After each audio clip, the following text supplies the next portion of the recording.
Góðan dag, velkomin á málstofu Hafrannsóknastofnunar.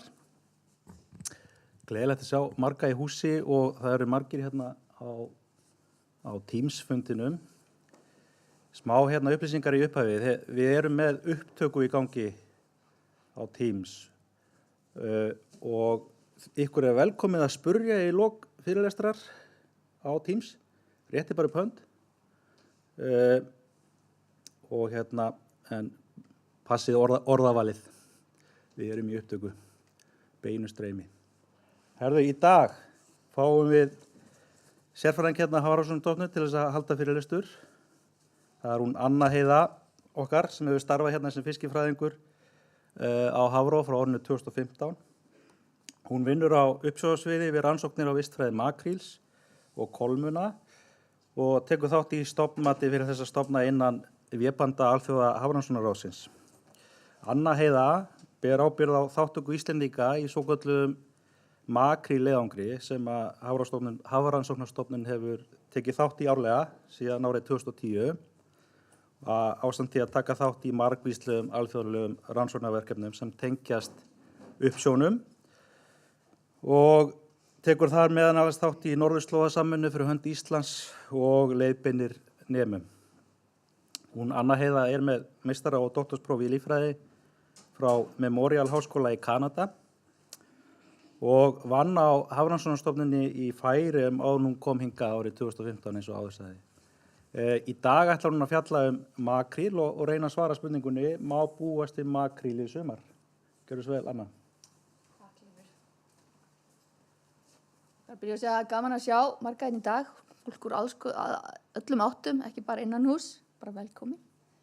Og þið kannist nú líklega flest við það að makríll var ekkert alltaf hérna. Hann kom mjög óvænt eftir aldamótin og hann var mjög áberandi að því hann gekk alveg upp á ströndinu og sást hann bara hérna í höfninu og bara fara með veðurstöng veiðan og hann var líka mjög verðmætur að því að mesta makríllinn sem við veit notað til manneldis. Þannig að það fæst hátt verð fyrir kílóið sem kemur úr sjó.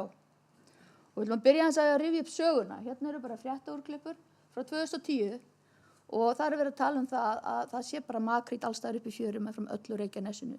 Og fólk farið bara út að bryggju með veðurstöngina á þessu í makríll, það er búið að fylla alla frystikistur af makríll og fólk eru að deila með sér uppskriftum hvernig á eldana því við kunnum ekkert að elda.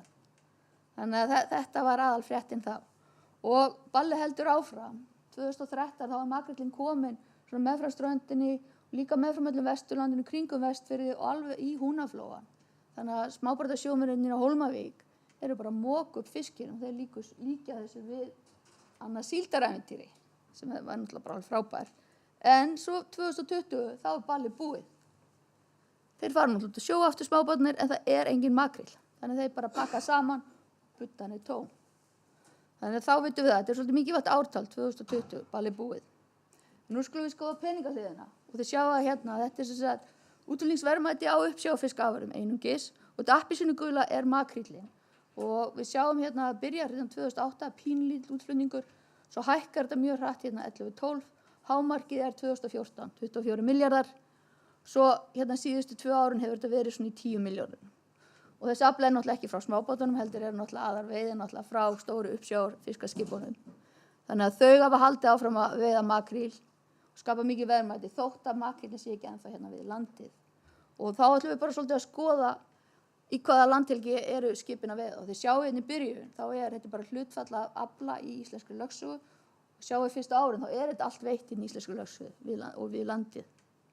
Svo skyndilega eftir 2016, hérna 2017, þá minnkar þetta minnkar mjög hratt og minnsti aflinn við landið var hérna 2021. 2021 er mjög lágt, svo allt í einu skýsta upp 23 og það er helmingurinn innan hans aftur. En á sama tíma og skipin get ekki veitt við landið, þá hérna minnkar raun og veru aflamagn ekki mikið. Það er gulalínan er bara aflamagn sem við veiða. Það er mikið að sveiflast á milli 130.000 til 170.000.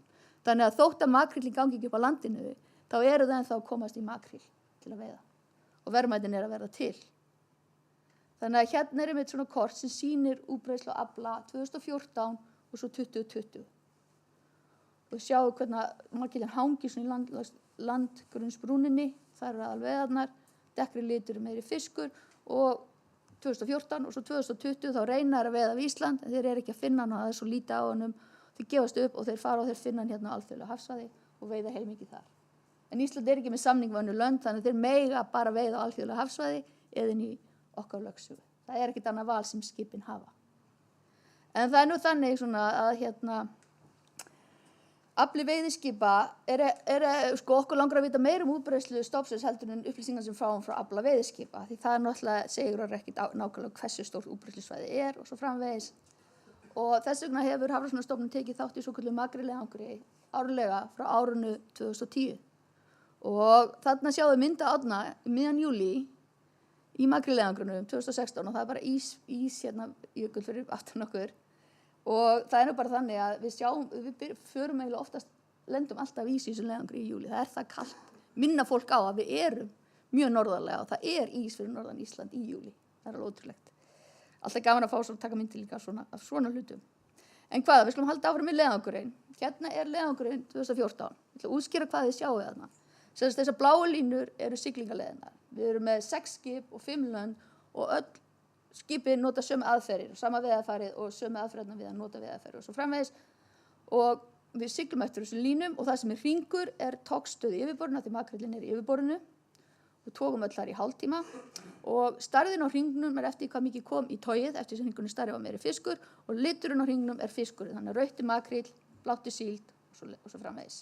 Þannig sjáu þarna, árið 2014 var makríll bara í öllu Noregsafinu, suðurströnd Ísland og vestur og svo yfir í Írmingasjóin og alveg bara suður fyrir síðustu odda Grænlands. Og þetta var eiginlega það ár þar sem útbreiðslan var hvað stæðst. Hún var mjög svipuð 2015 og svo byrjaði að minnka. Og ég seti bara rauða línu hann í kringum útbreiðslusvæðið svona til að hjálpa augunum að svo ætla ég að sýna ykkur árið 2020. Sami leiðangur og þarna sjáum við rauða línan þykka rauða línan rammar inn útbreiðsluna makríl og sjáum við hvað þau dregist rosalega saman. Það er bara makríll í Noregsafinu, hann fer ennþá langt í norður. Hann kemur ekkert hérna inn að austurströnd, sjá hérna sem bendillinn minn er, hérna er svo kalt við austurströnd Íslands, hann kemur ekkert þangað. Þetta eru rosalega mikla breytingar. Og ef við bara endum þetta á því að tala aftur við vorum að tala hlutfall afla í íslenskri landhelgi, hérna er ég bara búin að taka lífmassan í leiðangrinum og reikna hvað mikið hluta af þessum lífmassa í leiðangrinum var inn í íslenskri lögsögu. Og þið sjá að það sveiflast nokkuð. Það eykst hérna við mest 2015, 16 og 17, 30-40% og svo 2018 minnkar það mikið og minnst hérna 2020 svo aðeins hækkar það síðustu ári. Það er ekkert að marka 2011 því að það var bara 1 skip í Noregsafinu þannig að það var svo lítið. Þetta ár er ekki notað í stofnmat eða neitt gert við. En þá erum við búin að tala söguna, hvernig þetta hefur breyst undanfarin ár. Og núna ætlum við aðeins að skipta takt og fara í rannsóknirnar. Skiljum við okkur þetta gerist, getum við útskýrt okkur þetta gerðist og náttúrulega ef maður getur útskýrt okkur þetta gerðist þá getur maður reynt að gera spá framtíðina. En við ætlum að taka bara allar rannsóknirnar sem hafa verið í gangi, eru búnar og eru líka í gangi og hvað okkur langar að gera næst. Og fyrsta greinin sem kom út viðveru makríls í íslensku sjó var eftir Ólaf Ástórsson og félaga hérna Hafrannsóknastofnun. Þessi grein kom út 2012 og hann skoðaði alla söguna. Hann fór bara í allar heimildir viðveru makríl við Íslandsstrendur og hann fann það frá 1895 til 1995. Svo fyrir tímabili 1995 til 2010 þá fór hann í gögn frá Hafrannsóknastofnun úr röllunum og svo fleira. En við ætlum að byrja á þessu sögulega. Og það sem Óli og félagi gerðu, það var að þeir tóku þessa öld og þeir skiptu upp í heit og köld tímabil eftir hitastigi í sjónum á þessum sniðum í kringum landið og þeir sýndu það svo hérna að köld tímabil eru hringir og heitu tímabil eru þríhyrningar og þetta mitt á milli eru boxin. Og ef þið skoðið myndina, hvað sjáum við mest af? Við sjáum nokkuð mikið af þríhyrningum, svolítið af ferðingum og eiginlega enga hringi. Það var mjög fáar heimildir það hafi sést makríll við Ísland á þessum köldu tímabil. Og munurinn á fyllt og ófyllt er að hérna fyllt er bara einn fiskur, ófyllt er einn fiskur eða fyllt þá voru margir, þessar torfur. Þannig að þetta gefur okkur svona hugmyndu það má búast við því að hitastig hafi áhrif. Og svo er hérna seinni hlutan af greinina hans, þá skoðar hann gögnin frá Hafró og það er þessi kort hérna 96 til 2010. Rauðir deplar eru þegar makríll fannst í vorrali eða haustrali og blátt er svo makríll í afla fiskiskipa. Og sjáu það er eiginlega ekkert á kortunum, þau eru bara tóm fram til hérna 2006. Þá svolítið af Ég sá svolítið að makríl í rallinu, svo eykst þetta mikið 2007 og svo eykst þetta mjög hratt hérna 2009-10.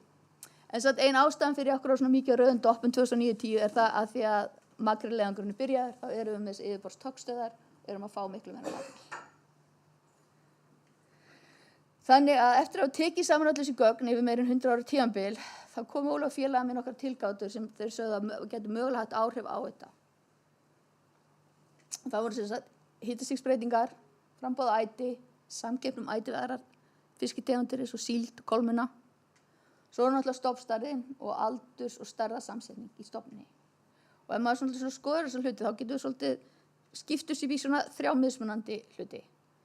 Það er umhverfisbreytileiki í hafi, svo er það samkeppni við aðrar stofna og svo er það bara breytileiki í makrílstofnum, í stærð hans og aldurssamsetning og svo framvegis. Þannig að núna í næsta kafla þá ætlum við að fara í gegnum þessa 3 hluti. Hægt og rólega, þessar rannsóknir sem búið að gera, það sem við höldum að við vitum og það sem við vitum að við vitum ekki. Og við ætlum að taka smá aðeins að anda og byrja á umhverfisbreytileikum. Þetta er kannski það sem maður heyrir oftast talað svona í fréttum þegar við tala um makríl.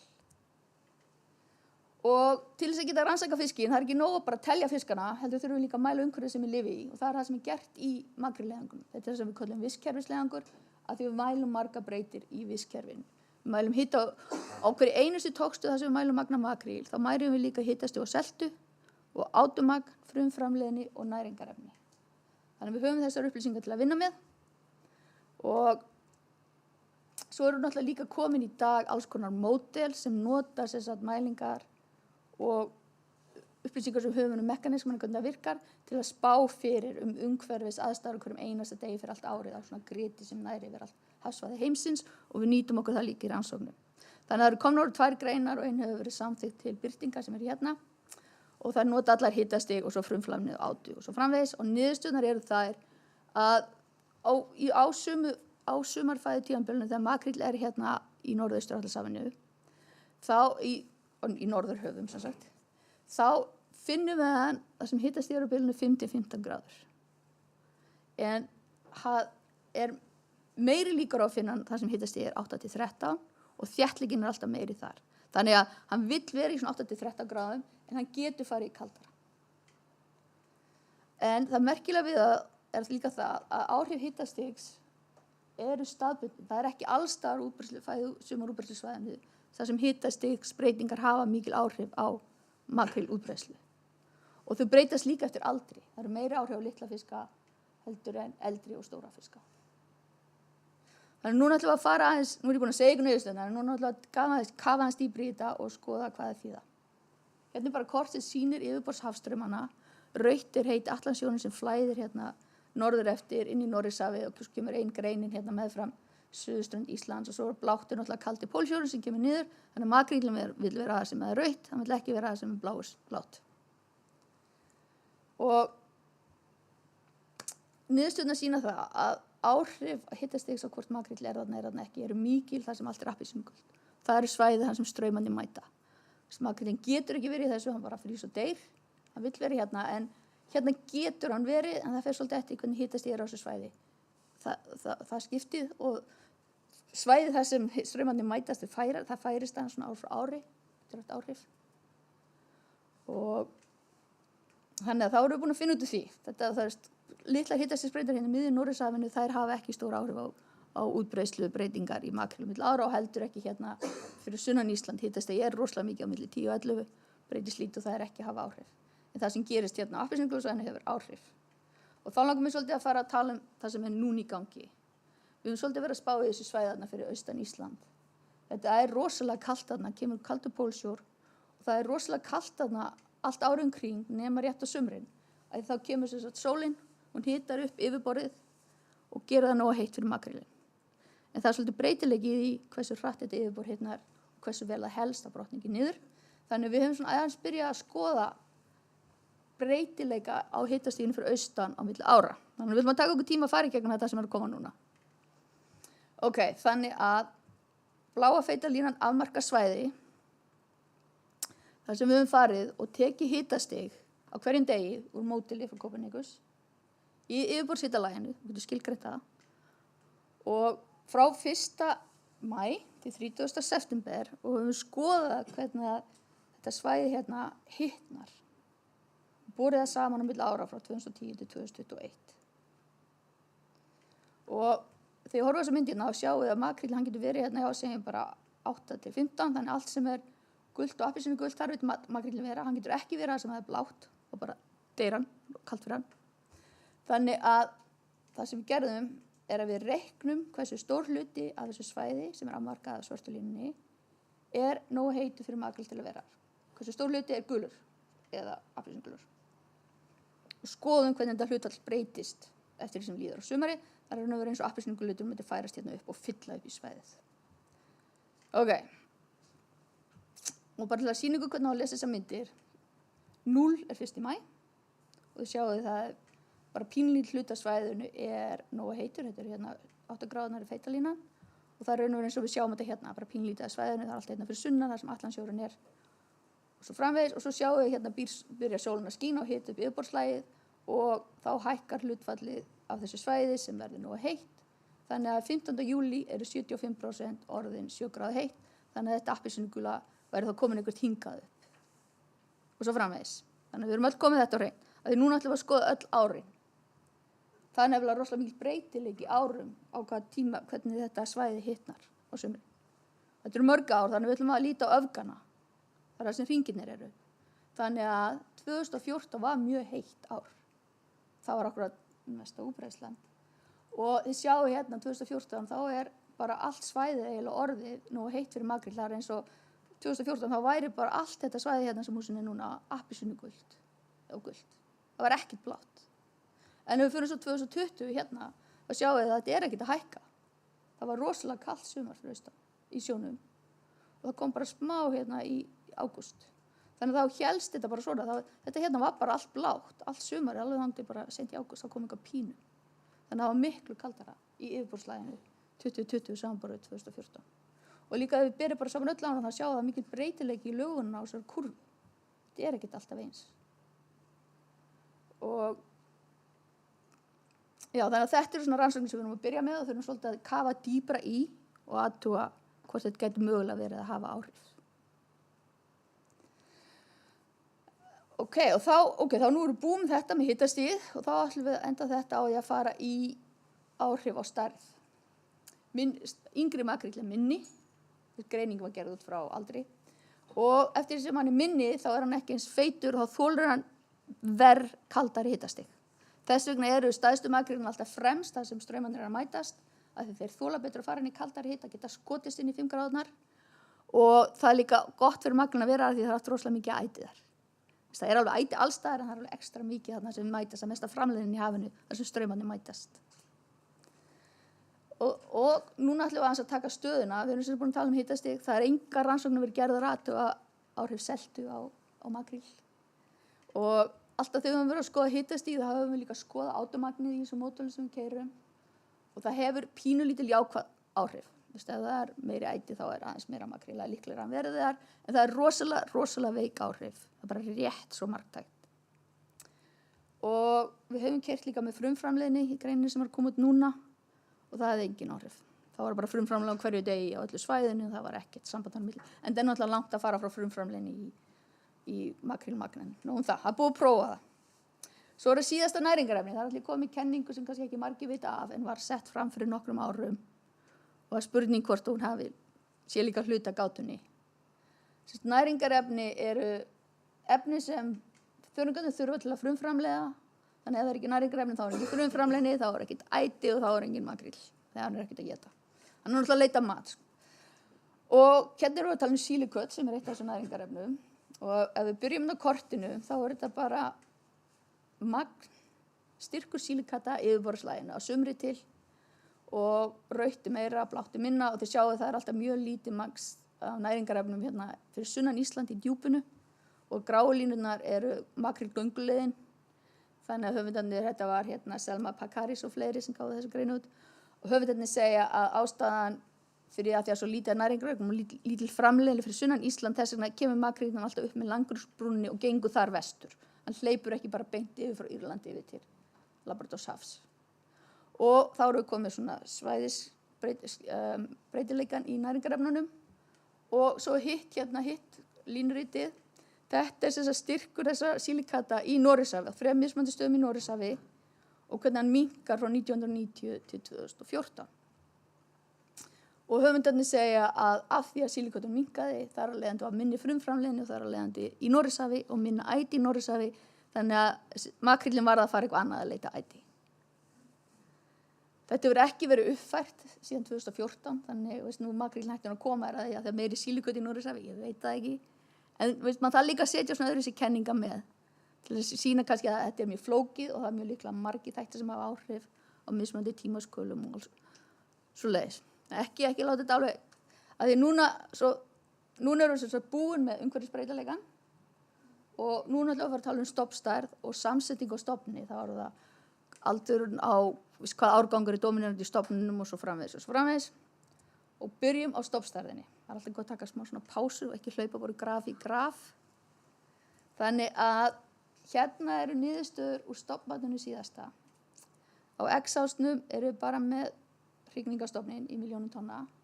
Það er 3,5 milljón upp í 6,5.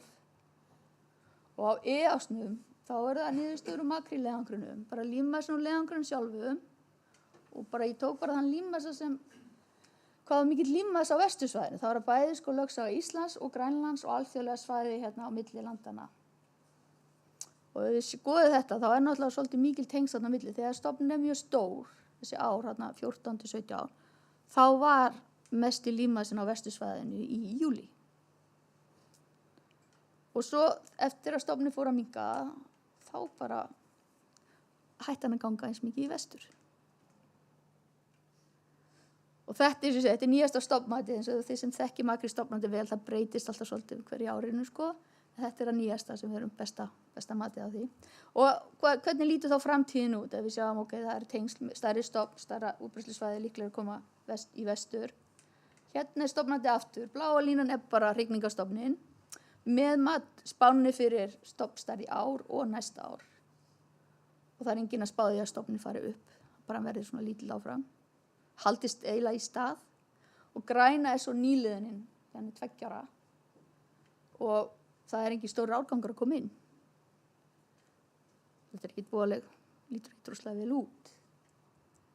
En mér langar að benda á 20 hérna með árgangana. Það voru rosalega stóri árgangar 2003-2004 og þegar þeir komu inn í stofninn þá svona byrjaði hann að koma til Íslands. Svo voru árgangarnir sem voru þá 2010-11. Þeir voru sérstætt 0 ára 2010-11, svo voru 2 ára þá 12 og 13. Þess að sjá það þarna á grafinu. Þeir voru svolítið sérstakir að þeir fundust við Ísland strax sem voru 0 og 1 árs. Þetta er eina árgangan sem hafa gert það.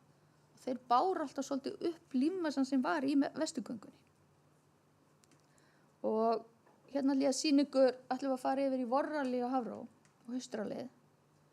Af því að það eru náttúrulega alla tegundir sem koma í netið flokkaðar og greindar og þar kom nefnilega makríll. Þess að þetta bláa er fjöldi stöðva þar sem makríllinn fékkst þetta rauða er fjöldi stöðva og þetta bláa er fjöldi makríla og hérna megin og þessum sjáu þið fjölda makríla. Og það sjást að það er eiginlega aldrei bara örfáa fiskar. Svo allt í 2010-11 byrjaði að koma inn makríll.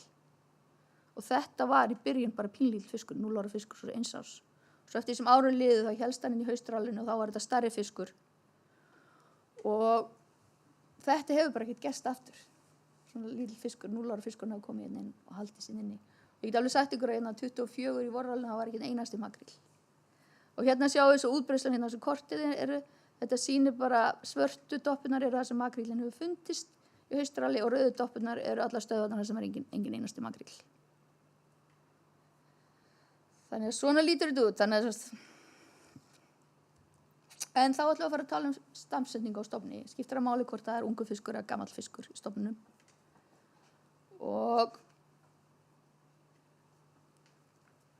það skiptir svolítið máli að því að eftir sem makríllinn er stærri þá hefur hann getur til þess að ferðast lengra, kröftugri. Og hérna er niðurstöðu frá Kotara Ono og fleirum þar sem við notum merkin til þess að skilja hrygningar eða göngumynstru og gera svona spá það hvernig þið ganga og það sýndi bara svart og hvítu að stærri fiskur fer lengra, hefur meiri getur til að ferðast lengra og þannig að sýnar eftir hvernig hann eldist og stækkar, hvernig hann getur gengið lengra. Þannig að jafnvel þótt að komi góð nýliðun eftir 1-2 ár, þá er mjög líklegt að þeir verði bara hérna í miðju Norðurshafinu svona fyrsta ári. Kom ekki beint til okkur, það er mjög ólíklegt. Og svo ætlum við að taka hérna eina tilgátu viðbót, þar sem við verðum að tala hrygningagönguna. Af því að makrillinn alltaf á ferð og hann hrygnir á vorin áður en hann kemur hérna norður eftir í fæðunám og hrygningin nær sko eftir öllu landgrunnsbrún meginlands Evrópu. Þannig að hann byrja bara að hrygna í febrúar, svona við Portugal, kemur hann inn í Biskajaflóa í mars og svo er hann svona í apríl-maí við vesturströnd Írlands og Skotlands. Svo síðustu ár hefur hann byrjað líka að fara svolítið inn í Noregshafi. Þannig að virðist sem vera svona hrygningin hafi svona ekki öll verið að fara í Noregshafi en svona hvað hann getur hringt látt í norður hefur verið að færast norðar og norðar. Og það er hérna nýjar rannsóknir eftir Þassi og fleiri sem sýnir það að Noregshafið hefur verið að hitna á sumrin. Makríll þarf allavega 10 gráðu hittastig til þess að geta hreint. Það er bara svona lágmarkið. Og Noregshafið er orðið nógu heitt til hann gerir það. En hann vill samt verið aðeins hærra hittastigi sem er sunnar. Við telja að það sé jafnvel betra fyrir lífrurnar að hann verið þar, meiri lífslíkur. En á sama tíma og Noregshafið hitnaði, þá náttúrulega stækkaði stofninn sem við erum búin að tala um. En við erum ekki búin að tala um það að þegar stofninn stækkaði, þá hafði það mjög neikvæð áhrif á líkamsákomulag makrílsins. Hann var þess grennri og fyrir fiskar er vont að vera grannur. Og að auki þá óx hann hægar, þannig neðsta myndin hérna er meðal lengd 6 ára makríls sem fór úr 38 cm niður í 35. Það er að finna einhvern einasta fiskrum með sjónum, hann er styttri og hann er grennri, það er miklu minni lífmassi og hann hefur miklu minni getu til að synda.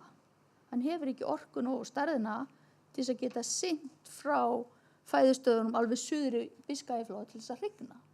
Þannig hann er bara fastur svolítið þarna fyrir norðan, getur bara synt pínlítið suður og svo er hann bara komin aftur norður. Hann er líka meiri matur í norði, þannig að skulum bara fara í gegnum þessa kenninguna hægt og rólega. Stærri stofn, meiri sanngjarnum fæðu, hægari vöxtur, grennri makríll, þetta er allt slæm. Og hafa minni orku og getur til að fara í hrygningagöngu. Þannig að þið fara að hrygna norðar og eina ástæðan fyrir að gera það líka gott fyrir að það er meiri matur. Þannig að í staðan fyrir að fjárfesta allt í að hrygna, þá eru kannski meira fjárfesta í að éta og lifa fram á næsta ár og hrygna þá frekar á svæði þar sem lífslíkur hrognanna og lirrana eru lægri en þeir lifa af. Þetta er svona hugsun á bakvið þetta. En hvað þýðingu hefur það á fæðugönguna ef hrygningagangan er að enda annar staðar? Að því að fæðugangan byrja þegar hrygningin er búin, þeir eru alltaf á ferðinni, sko. Og ef upphafspunkturinn á fæðugangunum breytist, gæti það þá haft áhrif á hvert fæðugangan fer, áttun á fæðuganginu. Þannig nú erum við komin inn aftur með korti áðan og það er bara spurningi, sko, ef fæðugangan er að byrja hérna, þá geta það farið hérna til Íslands og svo framvegis, en ef fæðugangan er mikið bara að byrja einhverstaðar hér, þá kannski bara fara með straumunum inn í Noregshafið. Ég er ekki að segja að þetta sé alveg 100%, þetta er svona einn af þáttunum sem við teljum að hafi áhrif á þetta. Núna ætlum aftur að draga andan og við erum sem sagt búin að fara í gegnum áhrif umhverfisbreytinga og við erum búin að tala um áhrif breytingar á stofnsamsetningu makrílsins og þá er bara eftir að tala um hérna samkeppni við aðra uppsjávarfiska. Það er búið að gefa út margar greinar um það og skoða hvað þið borða og hversu mikið og svo framvegis. Og í stuttumáli þá er makríllinn alæta, hann étur allt og aðalega bara, hann étur bara það sem fyrir framan sig.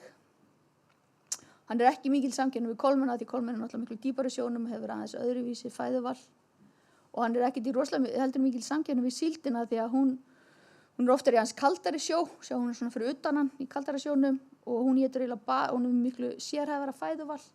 Þannig það er engin merki um það að síld eða kolmunni hafi áhrif á útbreiðslu makríls. Í stuttu máli. Þannig að í lokin þá maður alltaf að taka þetta saman svona til að hjálpa okkur áhrif við svörum spurningunni. Hitastigur áhrif en bara á vissum svæðum, meiri áhrif á litla fiska heldur en stóra fiska og við höfum áhuga að skoða meira hvernig breytileikinn fyrir austanland hefur áhrif á gönguna í vestur. Við höfum rétt byrjað á því. Og stofnstærð hefur greinilega svolítil áhrif á hvað mikill lífmassi fer í vestur til Íslands. Og það lítur ekki vel út. Stofninn er að minnka og það er engin stór nýliðun að koma inn. Og svo hérna með það að hrygningagangan að breyta, staðsetning hennar að færast norðar því að makrillin minni og grennri og við vitum ekki hvort þessi breytingar í staðsetning og hrygningagöngun hefur áhrif á fæðugönguna því það upphafspunkturinn. Já, þannig að áður en ég gef ykkur orðið þá ætlum ég að þakka öllum fyrir sem hafa hjálpað við að taka saman og vinna úr gögnum og upplýsingum fyrir þetta. Þetta náttúrulega byrja að þakka hérna sjómennunum. Þeir eru taka fullt af afla sínum, þeir eru búin að gera marga áratugi og senda okkur. Það er alveg ómetanleg gögn frá þeim. Svo vil ég náttúrulega líka þakka Fiskistofu. Þeir halda utan afladagbókina og ýmsar upplýsingar frá fiskiskipunum sem við notum bæði í stofnmat og fyrir rannsóknir. Þetta er alveg mjög mikilvægt. Og síðan náttúrulega langar mig að þakka ótal mörgum hérna á stofnuninni sem aðstofaði mig við söfnun og úrvinnslu á gögnum og upplýsingum, alveg ómetanlegt. Og síðan hérna 3 sjávarútvegsfyrirtæki sem taka þátt í merkingum á makril eða endurheimtum á merkingum á makril. Það eru svona merki í hverholnu sem eru pittmerki, sjást ekki, en það eru skannar í Vestmiðjunni sem eru sjálfvirki þannig að fiskurinn fer í gegn, þá vitum við bara þessi fiskur var þarna og svo getum við rakið hvar hann var veiddur, hvar hann var merktur. Og þetta er notað í stofnmat og í rannsóknir og er líka alveg ómetanlegt og svo bara segi takk fyrir mig.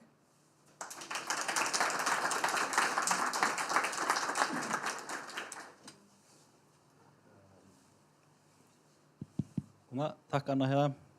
Opið fyrir spurningar. Og þeir sem eru á Teams, þið rétti bara upp hönd ef þið viljið spyrja. Herðu, ég skal spyrja bara. Ég náttúrulega, Hlynur heiti ég, ferskvatnsveiði Hafrannsóknastofnun. Þannig að þeir uppsjávarfiskar sem ég hef áhuga á, þeir eru aðeins öðruvísi en kannski þú varst að tala hérna. Lax og annað. Ég veit að norskir kollegar þínar hafa útilokað samkeppnisáhrif af bleiklax eða núlax. Hefur þú eitthvað um það að segja? Er bleiklax mögulega eitthvað? Samkeppni við makríl. Vistu, ég hef aldrei spáð í þessu. Ég vil ekki að reyna að tala út úr þessari spurningu, ég hef bara ekki spáð í þessu. Ég get sagt þér að kollegar þínir í þessum leiðangri, þeir reyna að útiloka það. Vil að meina, sennilega út frá þessum mælingum á síld og hérna kolmun. Það er ekki samkeppnisáhrif þar þannig að þeir vilja meina þessi lítil áhrif af núlaxi. En kannski ég ætti líka að svara spurningunni hvort að ég búist við makríl í sumars. Það voru allir að bíða til því. Það er enginn að spyrja. Sko, mér finnst það ólíklegt að það verði einhver allt í einu sé bara makríll með öllum ströndum Íslands bara hérna alveg fyrir Reykjanesi eins og við sáum 2010. Mér finnst það mjög ólíklegt út af stofnstærðinni. Og já, ég held að, og líka því við höfum ekki séð ungan makríll hérna í vorrallinu og eitthvað svona. Við höfum ekki séð nein merki sem gefa til kynna að hann sé að koma aftur í miklu magni. Sigurvinni með spurningu. Já, takk Anna. Það er frábært erindi. Gaman að sjá þegar svona margar rannsóknir eru teknar saman til þess að svara einni stóri spurningu. Hérna ég var að velta fyrir mér með hérna 2010 árgangana sem fundist við Ísland. Þú segir að þeir hafa fundist 0 ára. Hvað ertu með einhverju hugmyndum hvaðan þessir fiskar koma? Þú veist, er einhverja líkur á því að þegar makríll hafi hringt við Íslandsstrendur? Takk. Sko, þeir komu náttúrulega úr austri, frá hérna landgrunni í Írlands og þar. En það eru, má ég sjá hvað er betra kort? Kannski nota bara þetta. Sko, það er svo kallar alþjóðlegur hrygningaleiðangur á 3 ára fresti sem leitar að mælir makríleggja í yfirborðslæginu alveg frá ströndum Portúgal og hérna alveg inn í Noregsaf. Og það hefur, þessi leiðangur næri líka hérna út í Íslandsdjúpið og makrílegg hafa verið að finna hérna suður á Íslandi í þessum leiðangurum, meira og meira. En það útskýrir samt ekki þessa árgang af Ísland, það gerir það ekki, sko. En það makríll er að hrygna hérna inn í íslenskri lögsögu á sumrin í bara nokkur síðustu ár, nokkuð aftur í tíman. Og þá er kannski svolítið leiðilegt að Hafró tekur ekki lengur þátt í þessum eggjaleiðangri, þannig að það er minni yfirferð inn í íslensku lögsögu síðustu 3 skipti að við höfum ekki verið að taka þátt. En hinn löndin hafa reynt að fara inn í lögsögu eins og hafa tíma og þeir hafa verið að finna egg þar. En aðal þéttleikin af eggjónum er alltaf hérna í landgrunnsbrúninni, hérna sem músin er núna. Hérna niður og stundum er það í Biskajaflóa. Sveiflast svolítið á milli Vestur- og Írlandi og Biskajaflóa. En það er svo nær útbreiðslan alveg hérna út. En það verður ekki mikið. Sko. En þetta er eitthvað, það verður næsti leiðangur á næsta ári. Þannig það er bara spennandi að sjá hvað kemur út því. Já, Svanur. Svanur heiti ég. Mér langaði að spyrja, hver er tölfræðileg fylgni á milli nýliðunar í makríl og hrygningarstofns í gegnum tíðina annars vegar og svo er líka annan sem langaði að spyrja Kópernikusstofnun sem gefur hitastígstölunar. Er hún með spá, getur þú séð spá hver hitastígsbreytingarnar verða í hafinu fram í tíman? Og svo líka í þriðja lagi getur þú útskýrt betur fyrir okkur með sílikotin, hvort það sé hægt að sjá fylgni á milli sílikata og þá frumuframleiðslu í þróun. Takk. Já, Svanur, þetta er allt léttar spurningar, einfaldar spurningar með við skulum byrja hérna á árgangastærðinni. Sko. Nýliðun, þarna er ég með nýliðun 2 ára. Í stofnmódulinu er 0 árs nýliðun og það er ekkit góð tengsl á milli 0 árs nýliðun og makríls eða þannig að, nei, það er ekki góð tengsl á milli og við erum í vandræðum með að finna gögn sem er góð mæling á nýliðun. Við erum bara vandræðum með að finna hvað getum við mælt sem gefur okkur upplýsingar nýliðun makríls. Við erum ekki bara að finna út hvað breyta þetta er. Og það var við skagnaserja sem kom úr ralli hjá bresku stofnunni í kringum Bretland í janúar og desember. En það er búið að sýna núna að það er ekki að virka. Hún er ekki að mæla breytingarnar. Og að því að stofnunin er ekki búin að fara á rýnufund, þá getum við ekki breytt í, en það er rýnufundur á næsta ári, þannig í stuttursögu við erum ennþá svolítið að berjast við að búa til gott stofnmat fyrir makríl. Og þetta er eina af þeim hlutum sem er að valda vandræðum þar. En það er rýnufundur á næsta ári sem er náttúrulega mjög spennandi. Þeir eru að meðaltali 3 hvert ár sem er mjög óvinnulegt, en þetta er allt að koma hjá okkur. Heyrðu, þá erum við búið með það. Svo viltu tala sílikotin. Já, hérna byrjum á sílikotunum, það kom fyrst upp. Er að bein fylgni á milli sílikata og frumframleiðni. Það er ekki svona auðvelt beint línulegt samband af því að það eru miklu fyrir hluti sem hafa áhrif á frumframleiðni heldur en bara sílikot. Það er eitt. En ef það er engin sílikot, verður engin frumframleiðni, en það er ekki þar að mér sagt að ef það er mikið sílikotum og það sé góð frumframleiðni. Þannig að, eins og ég segi, þetta var bara eina af þessum kenningum sem er sett þarna út sem við kannski oft talað en það eru alls konar kenningar og þetta er alls ekki einfalt að finna út úr þessu. Og mér langaði bara líka að segja frá því, ekki alltaf bara að segja eina stóra. Það er fullt af vísindamönnum allan heim að reyna að leysa þessa gátu og þetta er eina af þeim sem hefur komið upp. Og svo var það síðasta var Kópernikus. Býtu nú við, Kitty, ert þú ekki hérna? Kristinn samstarfsmaður minn er mikill sérfræðingur Kópernikus, þannig ég ætla að biðja hann að svara þessari spurningu. Hann gerði alla þá vinnu. Það ætti að vera 7 daga spá til fram í tíman, en ég hugsa að þessi jafnvel komið upp í 10 núna. Daga.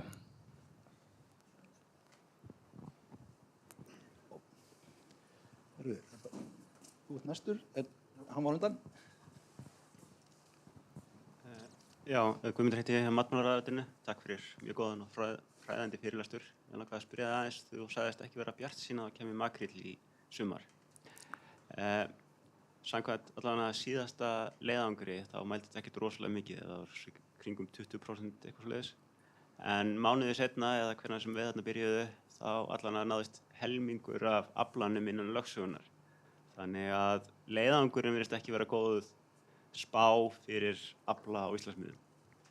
Þannig að það fær mann svona til að hugsa að ekki leiðangurinn þá bara vitlausum tíma. En markmiði leiðangurinn sem ekki að meta fjöldan í íslensku lögsögu heldur heildar lífmassan, ég gerir mig grein fyrir því. En svona enga síður þá er hann ekki, gefur hann ekki endilega vísbendingu góðar veiðar eða hvað innan íslensku lögsögu. Nei, þetta er alveg rétt. Ég voru að vonast eftir að fá þessa spurningu. Mér langaði svo að svara henni. Sko, sko byrjum bara í tímasetningu leiðangrunum var hugsuð þannig að þetta var sá mánuður þar sem að útbreiðslusvæði makrílsins var sem stæðst. Að því hann náttúrulega kemur, hann byrjar að ganga og fer að leita mat og fer í norður og vestur og svo náttúrulega þarf hann að snúa við. Þannig að júlí var mánuðurinn þar sem hann var svona mest og svo í ágúst byrjar hann að fara tilbaka. Og munið þetta hitastigskortunum áðan, þar sem við sýndi hérna hvernig að, hvar var þetta? Hvernig að hitastig breytist þetta kort, sko. Og það sem var að tala ágúst, að því við sjáum hérna á þessu korti, bara allstaðar, að hitastig hæst þarna fyrir austan í ágúst. Það er bara að hlýna í júlí þegar leiðangurinn svo verður heitast í ágúst. Þannig að það sem ég held að hafa verið að gerast þannig eins og í fyrra, þeir voru að veiða allan fisk í ágúst. Þannig að þá er mesti hitinn hann fyrir austan og fiskurinn alltaf kemur alltaf upp að austurströndin á hann og kemst vestur fyrir. Þannig að ég held að hann hafa bara verið svolítið á leiðinu tilbaka og þá var loksins svona nóg heitt og fullt af mat. Þannig að hann fór inn í íslensku landhelgina. Það er svona, ég er bara svona fabulera að geta útskýrt þetta.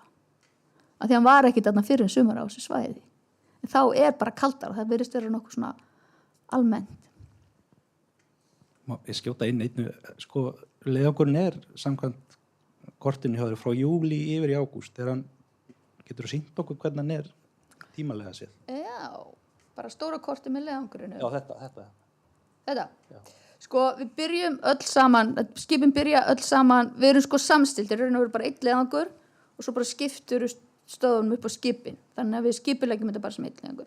Og tímasetningi mjög mikilvæg að við viljum ekki mæla sama fiskinn tvisvar. Þannig við verðum svolítið að byrja einu stað og fara svo hægt og samhliða í norður. Þannig við byrjum alltaf syðst og við byrja hérna norsku og færisku skipin og við byrjum svo ofta hérna norðun og nullunum, svo hittust við öll hérna og förum svo saman. Þau fara hérna upp, við erum saman hérna fyrir austan. Á þessu svæði sem alltaf mikið makríll sem músin núna, þarna öll skipin á sama tíma, mjög mikil áherslu á það, svo halda þeir áfram í norður og við förum hérna suður fyrir. Þetta er júlí mánuður leiðangurinn, hann alltaf bara júlí mánuður. Byrjum hérna 1. júlí og svo enda hérna í lok júlí og við erum þá að enda hérna fyrir vestanlandi í lok júlí og við erum með miðjan júlí hérna fyrir austan. Þetta er svona langflest árin þarna. Við erum lagt mikla áherslu á að halda þessu og að mæla ekki saman fiskinn tvisvar. Takk fyrir þetta kærlega. Það var mjög gaman að fylgjast með og sjá hvað þeir að vinna flotta hluti.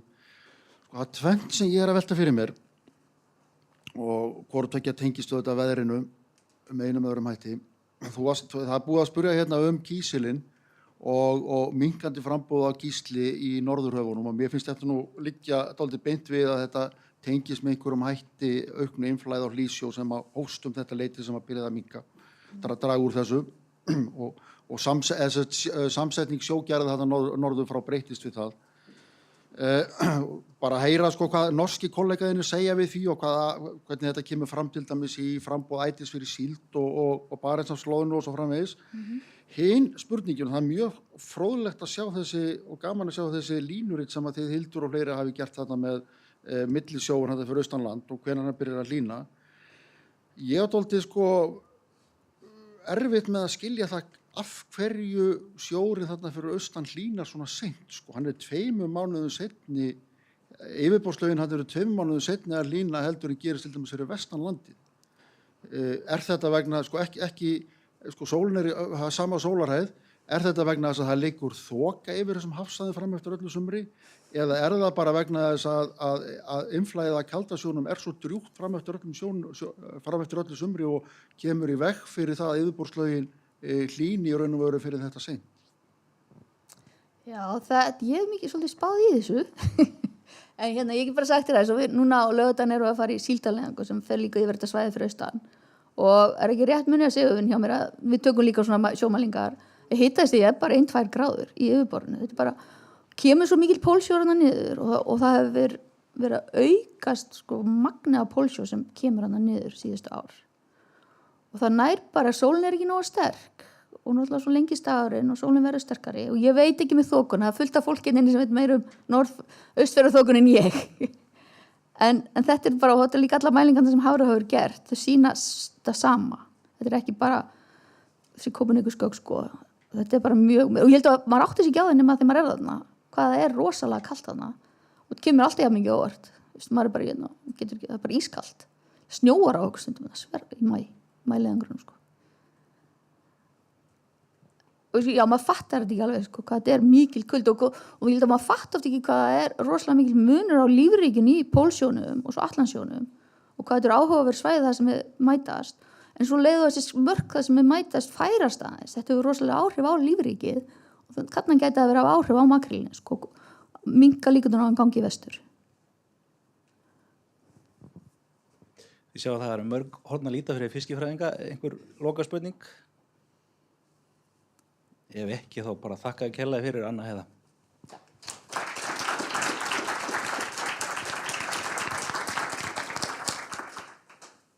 Takk fyrir komuna.